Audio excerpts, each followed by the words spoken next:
Hey folks, welcome back to another informational video from yours truly, Sam Healey. Today we are taking a look at this big guy right here, the Imperial Assault expansion of Jabba's Realm. This is the most recent big box expansion for Imperial Assault from Fantasy Flight. Comes with a lot of goodies inside, so let's, without any further ado, get down to the table so I can show you what you're looking at.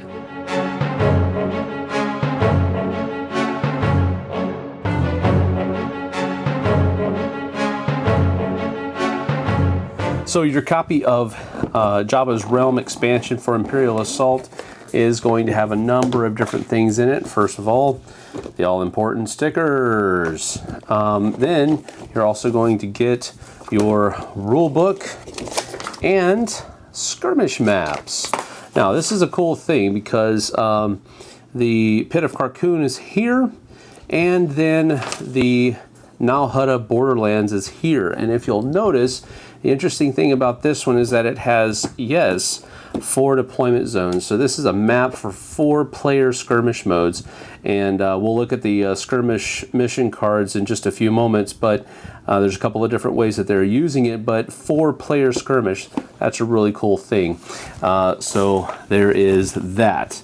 So your rules basically has, you know, what you're going to be getting out of it and all that kind of stuff. And it also comes in and talks about all the different new rules that are coming into the effect. And then, of course, it gets into the actual Jabba's Realm campaign. And I won't continue flipping in because I know some of you will not like that very much. Plus, it says stop right there. So anyway, you have all of this right here that is new campaigns and missions and so forth and so on. I think there's like 11 new campaign scenarios in here, so that is that. Then you're going to be getting a whole bunch of these double-sided terrains. Yes, there's the Sarlacc Pit, part of Jabba's sail barge here. Just a whole bunch of different things that are going on. They're all, of course, double-sided. And Jabba's throne room. That's the little drop door, I guess. So again, there's a lot of cool stuff in here. Just the artwork on this is just phenomenal. Of course, it's what we're expecting now from Imperial Assault and Fantasy Flight and all that kind of stuff.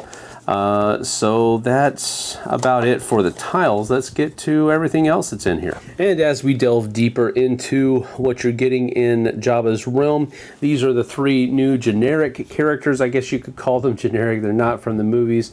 But you have Vento Hrida, a Shaila Varad, and Onar Koma. So these are the different guys. These are, of course, the campaign versions, and then skirmish versions that you're going to be using here. And then these are their side missions as well. Just generally speaking, you have but let's just stick to basic. You guys know that this is for campaign, so we're going to go with the skirmish stuff. He has 8 health here, Vento Hrida. He can rapid fire. He can perform 2 attacks for 1 action.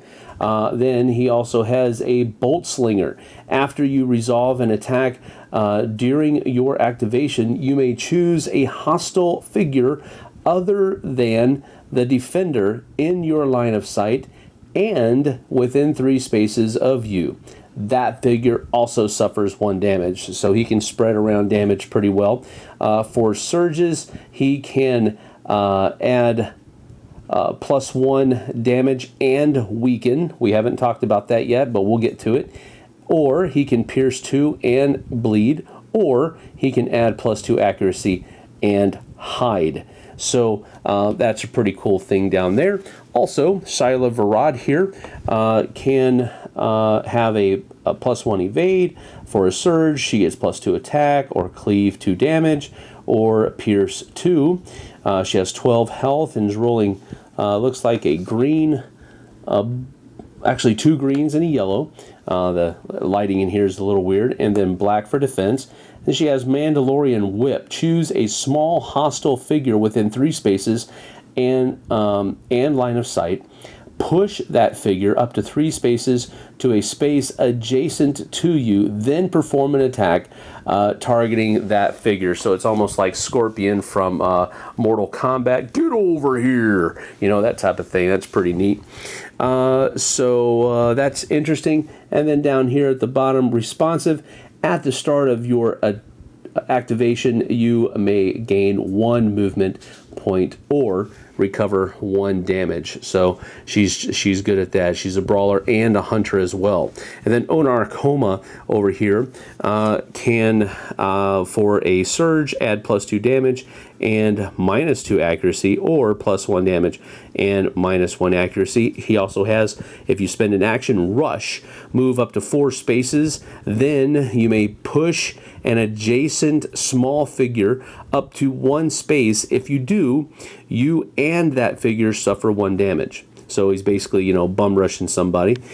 Get down is an inherent ability. While a small figure within 2 spaces is defending, you may apply +1 block or +1 evade to the defense results limit once per round. And then immune, you cannot gain harmful conditions. So that's pretty nasty in and of itself. The models, if we kind of go ahead and slide up here a little bit, the models all have very high level of details and are very, very well designed.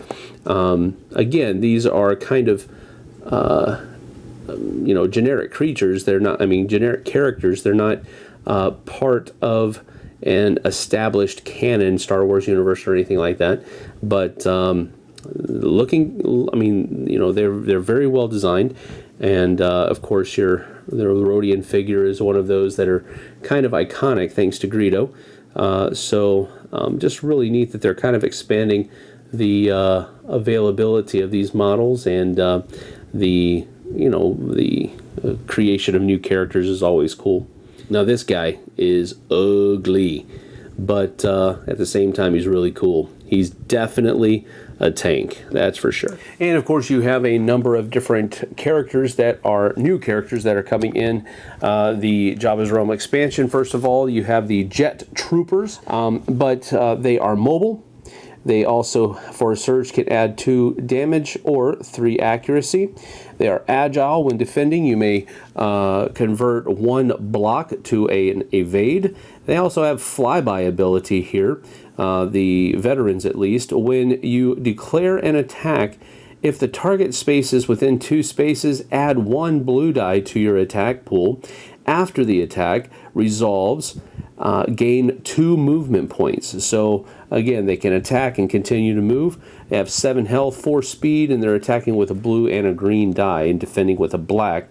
And then the rank and file guys over here, they're agile just like these guys, but they also have jets. After you resolve the attack, if the target space is within 2 spaces, gain 1 movement point. So here it's 2, over here it's 1. So there is that, and you're not adding a blue die as you are over here. Otherwise, health is 3, speed is 4. So these guys are kind of weak, but they're very quick. It looks like they have some pretty good mobility about them, and the models are just cool. If you take a look at that right there, just a neat little model that of a trooper. I like the action stance as well. Just really cool model. You also have the Gamorrean guards that are very prevalent in Return of the Jedi, of course. You have the veterans here costing 8 and the rank and files costing 6. The veterans have reach, and for a surge they have cleave 2. They also have Gamorrean honor guard. While defending during a blaster attack, apply +1 defense to the defense results. So that's pretty cool, or +1 block rather. Then professional. While attacking, you may re-roll 1 attack die. And then they have 8 health, 4 speed, defending with 1 black die, and attacking with 2 reds. Oh my goodness. That is very nasty. They are brawlers and guardians. Over here, the rank and file guys reach, and then they have -1 damage, and then they can cleave 1 damage if for a surge. And the Gamorrean armor, while defending during a blaster attack, you may reroll 1 defense die. So instead of adding 1 block, it's just rerolling 1. And then here, labored attack, in order to get that +1 attack die, they have to suffer a strain to do that. Their health is only 5, but they are still attacking with those 2 nasty reds as well. And then on top of that, the model, again, is just a very well detailed model, and it looks very good, very reminiscent of the Gamorrean guards in the Jabba's Palace and Return of the Jedi. So very, very cool models. Like them a lot. Then you also have the Weequay pirates that were on the skiffs and prevalent during that Battle of Jabba's sail barge. And you have the rank and files and the veterans here. The rank and files give +1 accuracy for surge. You can either do +1 damage, +1 accuracy. They also have a raider ability. While attacking, you may choose 1 die. The player that rolled that die must re-roll that die. So very cool. You can make other people re-roll the dice as they're being while they're attacking. Then the veteran guys over here, they have +2 accuracy. Then they also, for a surge, can add +2 damage, +2 accuracy, or pierce 1. They have the, for an action, they can prowl. You become hidden. And again, we'll talk about that in just a few moments when we go over the new conditions that come in the game. And then Raider here says, when attacking, you may choose 1 die and make them re-roll, just the same as over here. The only other difference is that these guys have 6 hit points. These guys only have 4.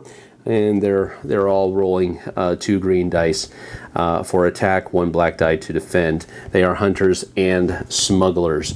So and again, the models are very well designed as far as how they look and all that kind of stuff. So the models are a little bendy, especially that post or that staff right there. But nothing a little hot water can't take care of. And then the one that you've probably been waiting to see, the mighty Rancor. Rancor is massive. It has a reach, and for a surge you can add 2 damage or cleave 2. For an action, you can perform 2 attacks. Each attack must have a different target. That's brutality. It's non-sentient, so you can't walk around interacting with things on this. But it is trained. At the start of each round, you may add 1 black die to your defense pool. During this round, if you do, lose brutality and non-sentient during this round. So that's an interesting flip-flop there. It has 15 health for just $10.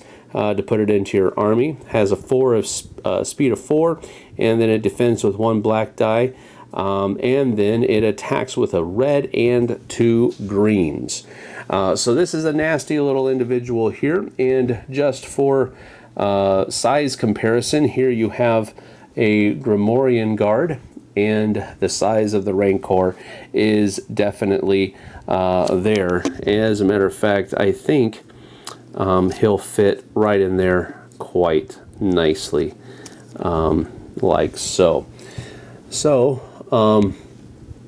there is that. If you want to take a look at the model itself, he is just really, really nasty looking. It actually comes in, let's see, there's 1, 2, 3, 4, 5 and 6 pieces, so you do have to put them together. It is not difficult. The rules are right there in, or not the rules, but the directions are right in the rule book. And as you can see, this guy is just a very large specimen, but still very cool, and a formidable piece to have on your side of the board. These are the different skirmish missions that come in the expansion. You have 2 for the Pit of Carcoon, and then you have 2 for the Nalhutta Borderlands. And as you can see here, it's 4-player team battle or 4-player free-for-all. And now going back to some of these things that we've already mentioned, these new conditions that can be had. We have 1 harmful condition and 1 beneficial condition. The harmful one is called weakened, and so basically it says while attacking you apply -1 surge to the attack results. While defending you apply -1 evade to the defense results, and then discard this condition at the end of your activation. So you're just kind of a little bit like the name of the condition says, you're a little weaker from some attack that was levied against you earlier on. And then there is a beneficial condition here called hidden. While you are defending, you apply a -2 accuracy to the attack results, so it's harder for people to see you and attack you. While attacking, apply +1 surge to the attack results, kind of like the element of surprise there. And then after you resolve an attack, you must discard the condition. So you've lost that element of surprise, and now you're just kind of back to normal. The non-model units that come in the game are Captain Taro, the Alliance Rangers, Luke Skywalker Jedi Knight, and then Jabba the Hutt Vile Gangster. And they come with these tokens, not the models. So there is that. You would expect, again, that Jabba's Realm would have Jabba in it, but guess not. Another new thing that is added in with the Jabba's Realm expansion are companions, and companions are basically support figures that are put into play through a number of different game effects, and they are more often than not associated with a hero or a group of people. The companion basically shares the hero or group's affiliation that he is attached to, and when it's put into play, its companion card is basically put face up in your tableau. They follow all the normal rules of attacking, defending, and all that other kind of stuff, but there's a couple of different things that they don't have to worry about. As a matter of fact, they don't block line of sight, and people don't have to spend an additional movement point to move into their spot. They don't have to spend an additional movement point to move into somebody else's spot. They cannot interact with or use abilities on class, item, or supply cards. And they do have a few special abilities that they can use. For example, the pit droid here is useful. You can retrieve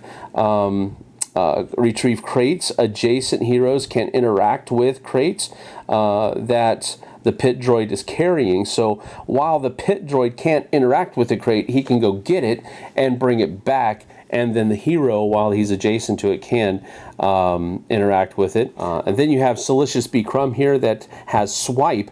When you activate in or enter a space containing a hostile figure, it suffers 1 damage, limit once per figure per round. And then you also have Scratch down here where it says choose an adjacent hostile figure. That figure suffers 1 damage. So he's just that, lurking in the shadows. He's going to swipe at your leg as you walk by, that type of thing. And the pit droid here also has Shiny, where it says if you are on the map at the end of the mission, heroes gain 50 credits.